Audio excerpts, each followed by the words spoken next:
Because Doane Academy used to be St. Mary's Hall and was an all-women's school, one of the earliest versions of that, founded way back in 1837. So we thought it'd be really cool to celebrate women's history by using and having our alumna come back and help us celebrate it. So take it away, Emily. All right.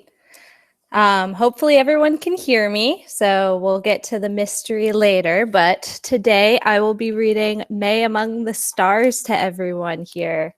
So we'll hop right into it. And this was written by Roda Ahmed and then illustrated by Stasia Barrington. So you can see some pretty illustrations here.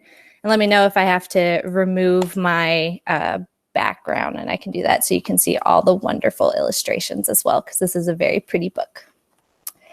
All right, so we'll get started. Little Mae was a dreamer. They say that daydreamers never succeed, but little Mae was different. So you can see that she's daydreaming away under a tree.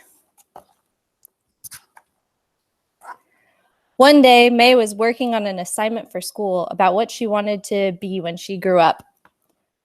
What will you tell them, Mae? I will tell them I want to see Earth. You can see her working on her assignment just like everyone does at home on the kitchen table.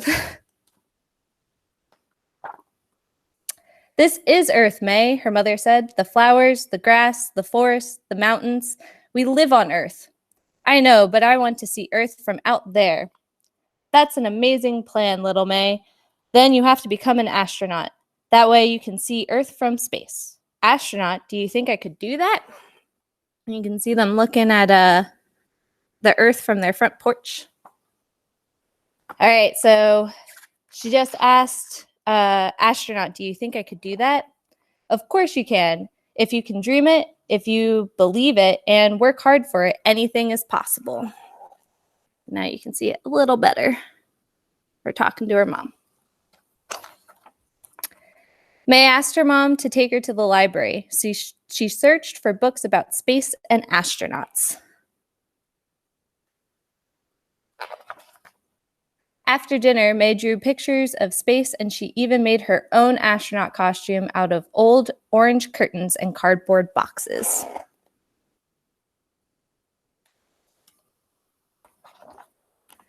Later, she asked her dad, "But how do I become an astronaut? It seems impossible." You will find your way, Mae, because if you dream it, believe in it, and work hard for it, anything is possible. Now you can see her in her little astronaut costume. But space is so far away. It's closer than you think, little Mae, and you may get there sooner than you think. And they have a telescope, and they're looking out at the stars. That's right. Mae had a happy dream. That night, Mae had a happy dream. She was dancing in space, surrounded by billions of sparkling stars. Below her, she could see the Earth floating and turning like a shining crystal ball. You can see her dreaming. The next morning, Mae told her parents about her dream. She wanted to tell everyone, and every time she talked about it, her eyes would light up. You can see her talking to everyone, even her cat, about her dream.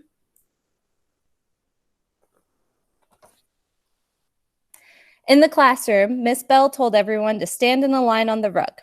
Today, we are going to share our dreams about the future. What do you want to be, and what do you want to do when you grow up? Who wants to go first? I want to be a firefighter. I want to be a teacher, football player. I want to be a mom. I want to go to space and be an astronaut. You can see little Mae at the end talking about how she wants to be an astronaut. All the kids started laughing. Miss Bell asked, "Mae, are you sure you don't want to be a nurse? Nursing would be a good profession for someone like you." I don't want to be a nurse. I want to be an astronaut. You can see little Mae still thinking about being an astronaut. Mae felt disappointed. On her way home from school, Mae was quiet. She looked out the car window. Her world turned blue and cold. Nothing was the way it used to be. At home, Mae started crying. Miss Bell said I can't become an astronaut. What a silly thing to say, said her mother. She told me I should be a nurse instead, said Mae. Her mom wiped away her tears. My dear Mae, I hope you don't believe her. Of course I believe her. She's my teacher. I'm sorry Miss Bell didn't encourage you, but she can't stop you. No one can stop you. Follow your dreams, Mae, and go to space. And see her talking to her mom. Thank you, Mom. I promise I will get to space. Or I promise when I get to space, I will wave to you and Dad from the spaceship.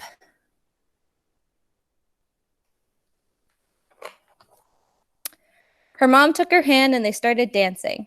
You must always repeat to yourself, if I can dream it, if I can believe in it, and if I work hard for it, anything is possible. See them dancing?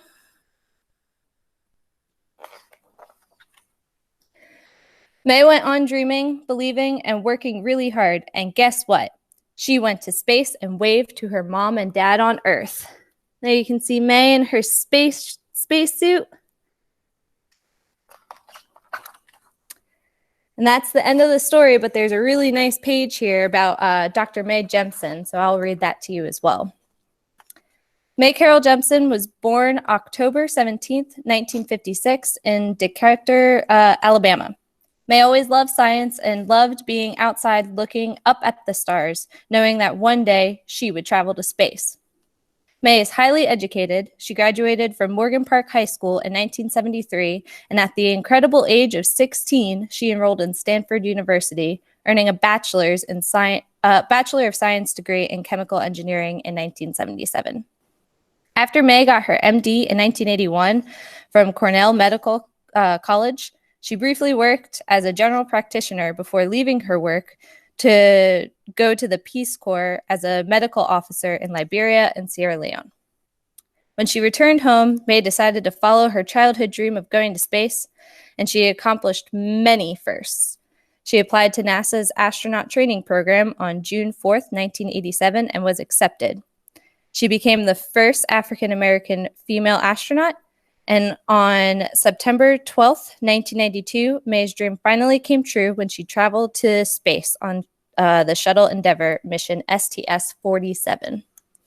It was then that Mae officially became the first African-American woman in space. Mae left NASA in 1993 and became the first real astronaut to act on an episode of Star Trek: The Next Generation. Today, she heads up the Jemison Group and the Dorothy Jemison Foundation for Excellence. Mae speaks fluent Russian, Japanese, and Swahili. And that's it. That's our book. All right, friends, let's give Miss Emily a round of applause. Good job.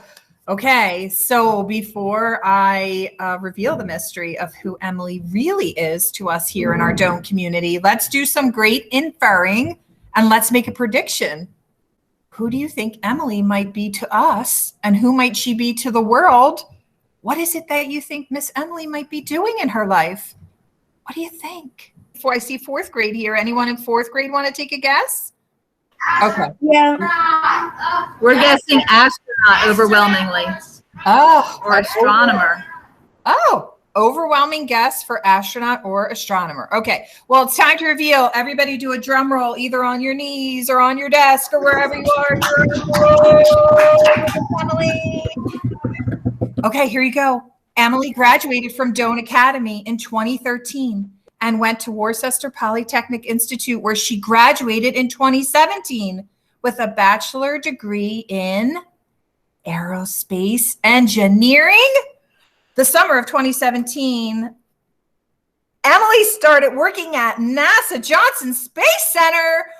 Miss Emily, you work for NASA? Training to be, oh, it couldn't be, a Spartan flight controller? Emily's group is responsible for the International Space Station power and the external control systems.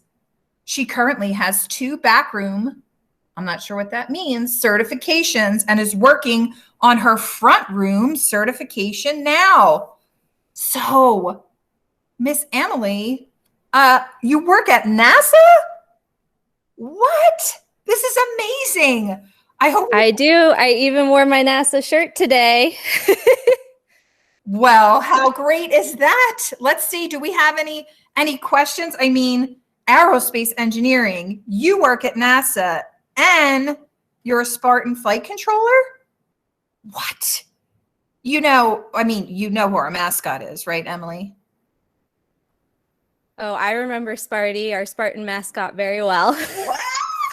Okay, so who has some questions? Oh, I know, Aiden. What? I know. Okay, so first grade definitely has some questions. Let's hear a great question from first grade for Emily. Okay, Liliana, ask a good question. Did you ever see Mae Jemison? So I haven't seen Mae Jemison at work yet, but I've seen a lot of other astronauts. So I have got to meet Victor Glover, who's currently on the International Space Station. So he's working up in space right now. I've met Peggy Whitson, who is the most time in space for NASA, or at least the woman with the most time in space. She might have been eclipsed now, but I've got to meet her before, and I've got to meet quite a few of our active astronauts. How about fourth grade? Fourth grade looks like they have some questions.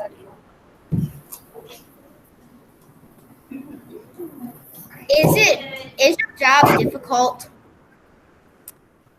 So some days my job can be very difficult. So as a flight controller, I'm responsible on the ground for our systems on the International Space Station. And actually, I have a little model of the International Space Station right here. So those big solar rays, that's what I'm responsible for. So my job can be difficult, especially if something breaks on station, because something all the way up in space we have to fix from the ground down here. Okay, let's go to Aiden at home. Aiden has a question. How did you get interested in this in the first place? Did you get interested as a kid at first and then started building it up and then you actually got to do it? Or was it just like something happened and it made you want to think about doing it? So I didn't actually decide I wanted to go into engineering until I was in high school. And it's because of Mr. Russell. I joined the engineering club at Doane, and I really loved engineering. I really loved math and science. So it kind of took me down the career path of wanting to become an aerospace engineer, and just follow what you really like to do, because I have a ton of fun in my job most days. Some days it can be a little difficult, but most of the time I think what I do is pretty cool. I don't know if this is going to show, but here's a picture of the hovercraft that Miss Emily made her senior year of high school for our engineering club. Oh, I had so much fun building hovercrafts and trebuchets and cardboard boats. It definitely inspired me with what I wanted to do with my career and pick up aerospace engineering. Maybe, I don't know if Mr. Russell has a question. What about Dr. Mae Jemison was ultimately why you settled on her as the person you wanted to speak to as a part of Women's History Month? So I think Dr. Mae Jemison is very interesting. She has a very cool story of how she got to be an astronaut, and a lot of them really do. Plus, she accomplished so many of those firsts that we talk about, and she just really paved the way for a bunch of women and a bunch of African Americans to really start working at NASA and helping either on the ground or in space. So she has a very cool story. I think it's fascinating that she knows 3 other languages aside from English. A lot of our astronauts know Russian now, but she knows not only Russian, but Swahili and Japanese. I think that's very cool. Okay, maybe we can end with final question or thoughts from Mr. Sanderson. Emily, do you think there either has been or is life on Mars? That's a good question. I don't know. We haven't seen any little green men running around there. And Mars right now is the only planet that's entirely inhabited by robots. That's all that's up there.